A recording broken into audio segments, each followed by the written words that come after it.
You're the friend who always shows up. You answer the late-night calls, celebrate their wins, and offer a shoulder during every crisis. You've built your whole identity on being the loyal one.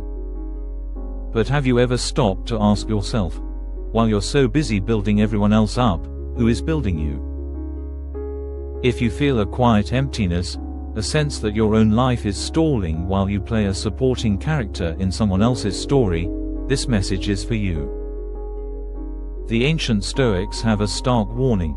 Your loyalty might be misplaced, and the people in your inner circle could be the very architects of your misery.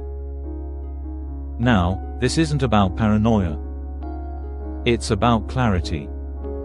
It's about understanding that the most draining forces in our lives don't always look like enemies. Sometimes, they look like friends.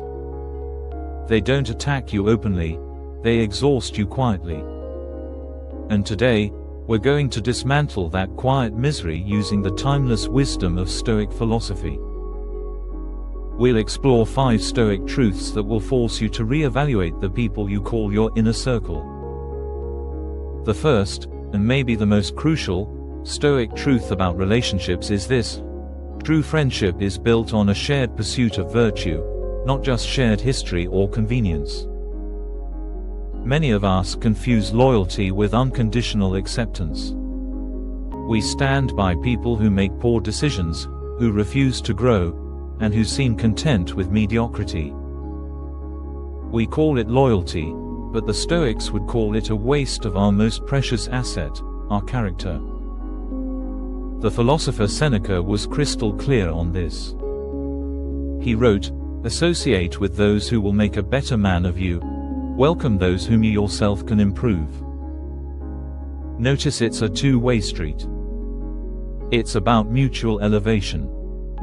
A friendship that only flows one way, where you constantly give support, advice, and energy to someone who offers only complaints or stagnation in return, isn't a friendship of virtue. It's a form of servitude. So, ask yourself this: does this person make me more just, more disciplined, more courageous? Or do they just keep me comfortable in my worst habits? Do your conversations elevate you, or do they just circle the drain of gossip and negativity? A Stoic inner circle isn't a cozy echo chamber.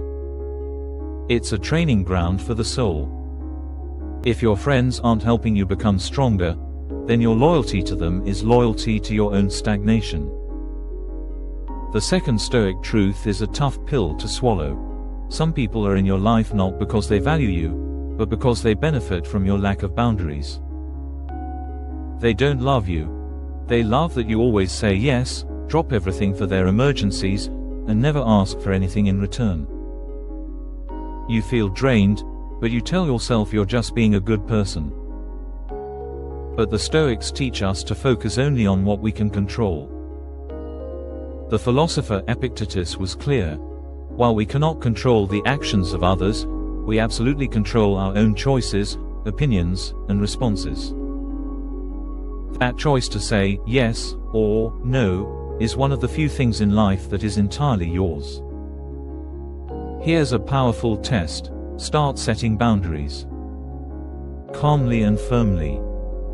Say no to a request that drains you. State that you don't have the emotional bandwidth to listen to the same complaint for the 10th time. Then, watch what happens.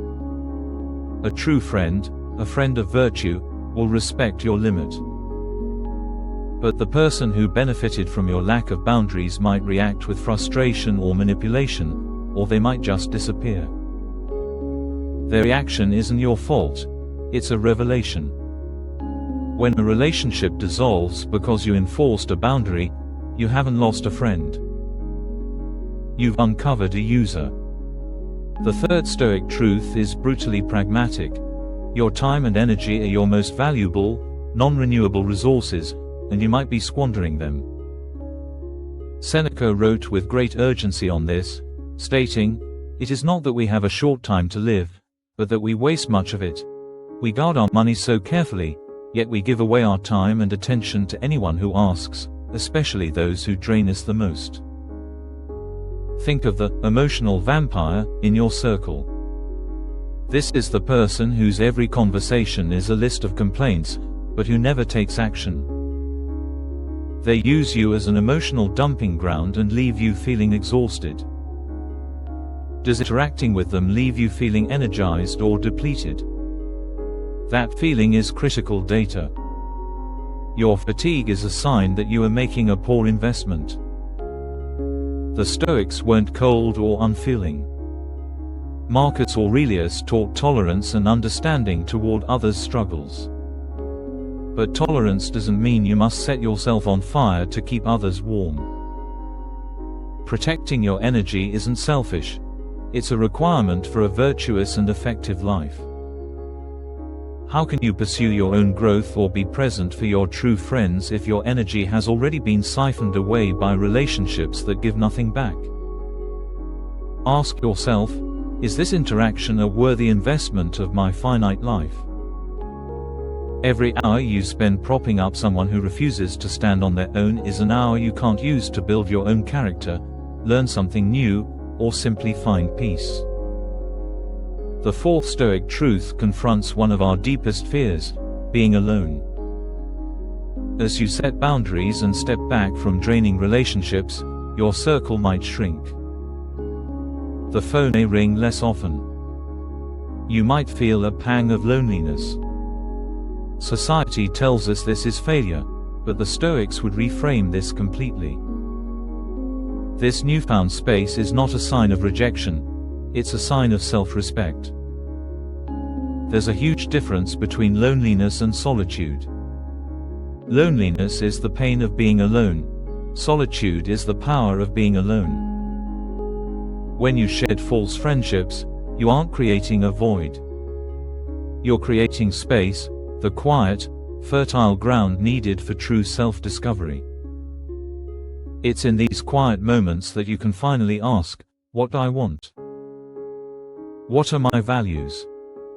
The Stoic philosopher Heracles described our relationships as a series of concentric circles, starting with the self, then family, friends, community, and eventually all of humanity. The goal isn't to cut people off, but to strengthen the center, yourself, and then intentionally draw others into your circle of concern. This period of solitude is you strengthening your center. It proves you've outgrown the need for constant validation. This isn't an endpoint. It's a necessary transition to building friendships based not on neediness, but on mutual, sovereign strength. The final Stoic truth is one of radical acceptance. You cannot change the fundamental nature of another person. There's an old fable, not from the Stoics, but one that perfectly illustrates their point, about a scorpion who asks a frog to carry him across a river.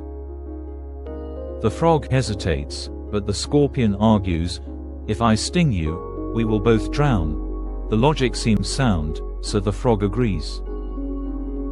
Halfway across, the scorpion stings him.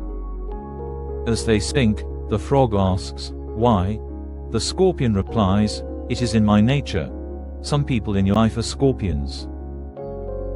They may not be malicious, but their core nature, be it constant negativity, a need for drama, or a pattern of betrayal, is at odds with your well-being.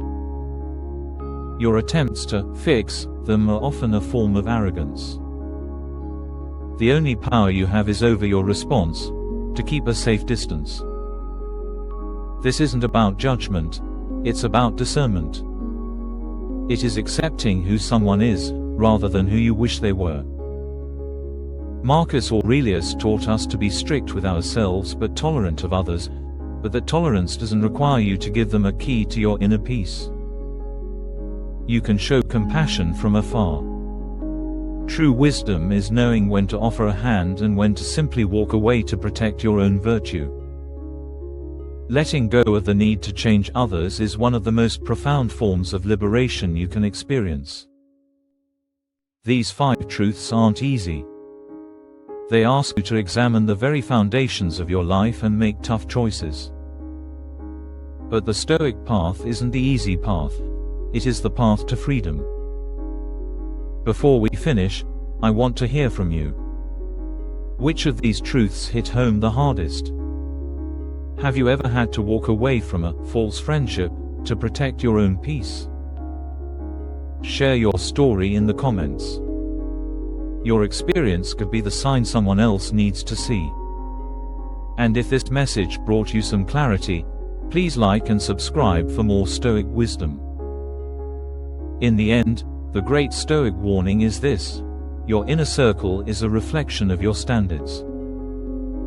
If it's filled with people who drain and disrespect you, it's because you have allowed it. But you have power to change that, starting today. By embracing these truths, you stop being a supporting character in someone else's drama and become the architect of your own tranquil life. This isn't an act of rejection, but an act of alignment, consciously curating a circle that elevates and strengthens you on your path to virtue. It is about finally understanding that your most important loyalty is to your best self. Stop being a character in the story of your own quiet misery. Take back the pen, and start writing a new chapter.